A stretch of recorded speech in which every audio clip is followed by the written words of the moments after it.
তিনজন ইঞ্জিনিয়ার একটা আঁকাবাঁকা পাইপের মধ্য দিয়ে কারেন্টের তার ঢোকানোর চেষ্টা করছিল। এই একই দৃশ্য গ্রামের একজন কৃষক গত 5 দিন ধরে দেখছিল। পঞ্চম দিন ওই কৃষকের আর সহ্য হলো না। সে ওই ইঞ্জিনিয়ারদের কাছে এসে বলল, স্যার, আমি কি আপনাদেরকে এই তারটা পাইপের মধ্যে ঢোকাতে সাহায্য করতে পারি?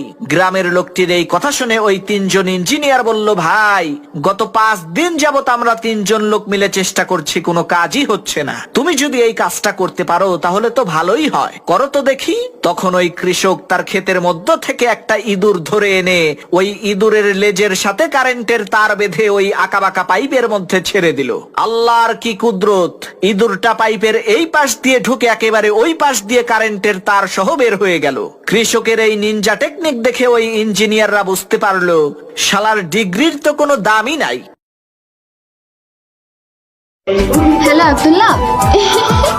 আব্দুল্লাহ শুনছো? ওই হ্যালো হ্যালো আব্দুল্লাহ, প্লিজ